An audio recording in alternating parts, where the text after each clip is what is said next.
আসসালামু আলাইকুম, welcome back to my channel NNK lifestyles. আশা করি আপনারা সবাই ভালো আছেন।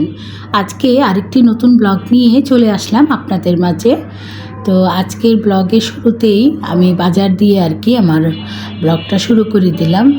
এখানে কিছু শাক, এগুলো হলো অ্যালেঞ্চা শাক বলেন, অনেকে হাইচা শাক বলেন, হেঁচি শাক বলেন, সেই সাথে এটা হলো ডাঁটা। এক আঁটি ডাঁটা নিয়ে এসেছেন, এখানে মনে হয় 5টা হবে ডাঁটা, সাথে শাকও রয়েছে। তো এই ডাঁটা যে শাকগুলো কচি শাকগুলো, ওগুলো কিন্তু আমি ফেলে দিই না, ভাজি করে খাই। তো এই যে অ্যালেঞ্চার যে শাক দুইটা আনা হয়েছে, ওগুলোর সাথেই এই ডাঁটার শাকগুলো দিয়ে ভাজি করব, আর ডাঁটাগুলো রেখে দিব। আর মা নিয়ে এসেছেন অনেক দিন পরে লইট্টা মাছ। লইট্টা মাছ আসলে চট্টগ্রাম যখন আমরা ছিলাম তখন কিন্তু সব সময় খেতাম। সমুদ্রের পাশে লইট্টা মাছ, টাটকা লইট্টা মাছ ধরে সাথে ছোট ছোট চিংড়ি মাছ সহ বিক্রি করতো, আর বাবা নিয়ে আসতেন, আর খুব মজা করেই মা রান্না করতেন। আর এই যে এখানে যে ধনিয়া পাতাটা দেখতে পাচ্ছেন, এটাকে বলা হয় বিলাতি পাতা। আর এটা কিন্তু ওই যে শীতকালে যে ধনিয়া পাতা, এখন তো আর তেমন নেই। তো এই পাতাটা মা নিয়ে এসেছেন, কারণ লইট্টা মাছ এনেছেন তো, আর লইট্টা মাছের ওই রেসিপিটা করবেন। আর ওই যে রেসিপিটা করবেন, এটার জন্য ধনিয়া পাতা দিলে ভালো লাগে, ওই জন্য এই পাতাটা নিয়ে এসেছেন। তো আসলে এটাকে লইট্টা মাছের ঝুরি কিংবা ঝুরা অনেকে বলে থাকেন, আমরা কাবাব বলে থাকি।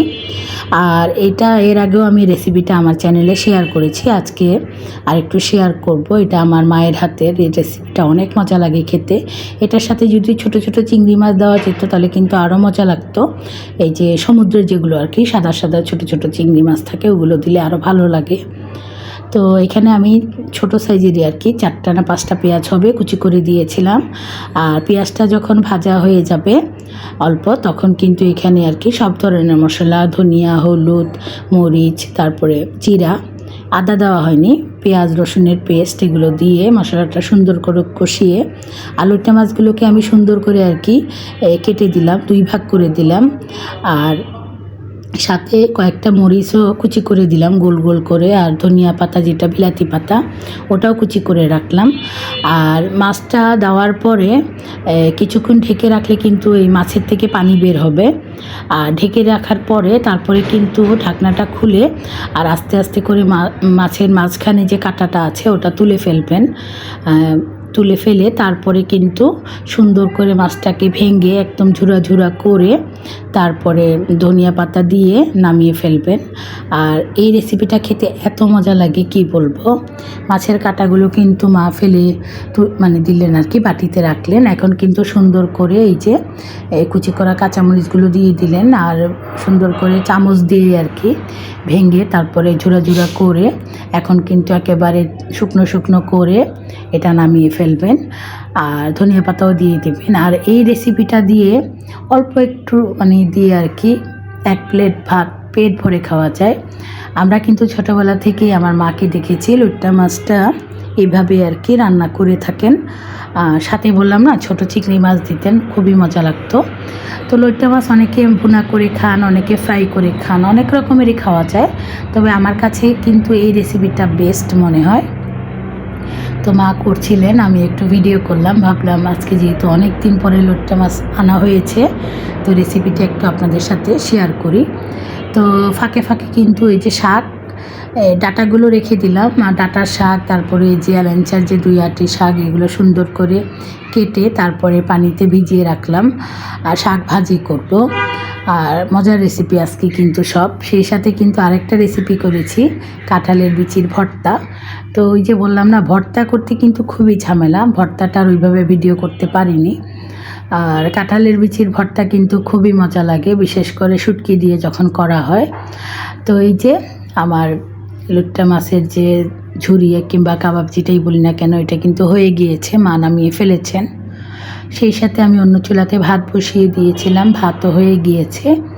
আর শাক কাটাকুটি করে শাকটাও পানিতে ভিজিয়ে রাখলাম, তারপরে শাকটা ধুয়ে আজকে কিন্তু ওই যে এখন কিন্তু আমি যখনই শাক রান্না করি না কেন, শাক শাকটা ধুয়ে তারপর একটা পাতিলে নিয়ে কয়েকটা কাঁচামরিচ দিই, অল্প রসুন আর পেঁয়াজ কুচি আর লবণ দিয়ে আগে সেদ্ধ বসিয়ে দিই। শাকে কিন্তু কোনো রকমের একটা পানি দিই না, শাক থেকে পানি বের হয়।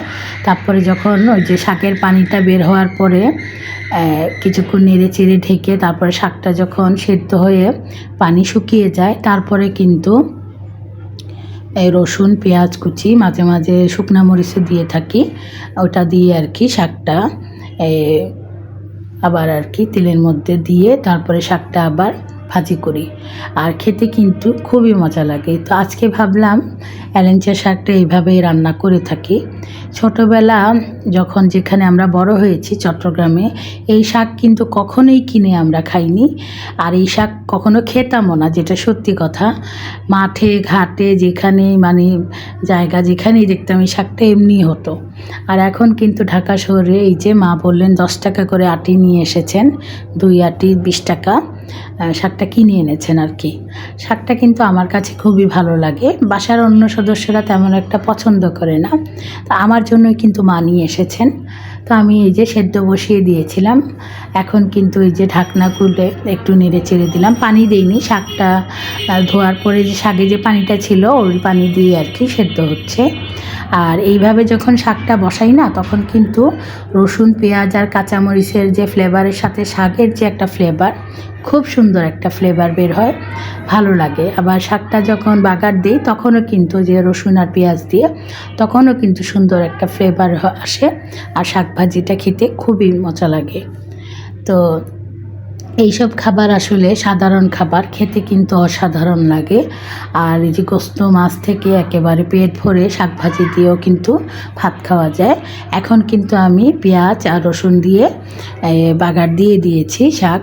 আজকে শুকনা মরিচ দিইনি, কাঁচামরিচগুলো ঝাল ছিল, তো মা ইদানিং বেশি ঝাল খেতে চান না, এই জন্য আর শুকনা মরিচ দিলাম না। শুকনা মরিচ দিলেও কিন্তু ফ্লেভারটা বেশ ভালো আসে। তো শাক ভাজি হয়ে গেল। শাক ভাজি হওয়ার পরে এই যে বললাম না আজকে মজার একটা ভর্তা করেছি, কাঁঠালের বিচির ভর্তা, ওটা কিন্তু করে ফেলেছি। এই যে কিভাবে করলাম ওটা শেয়ার করলাম না। তো এই ছিল আজকে আমাদের মজার মজার রেসিপি। আজ তাহলে এই পর্যন্তই, দেখা হবে ইনশাল্লাহ পরের কোনো ভিডিওতে।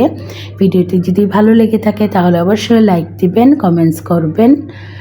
সবাই ভালো থাকবেন, সুস্থ থাকবেন, আর সবাই আমার জন্য দোয়া করবেন। আর এখানেই বিদায় নিয়ে নিলাম। আল্লাহ হাফেজ।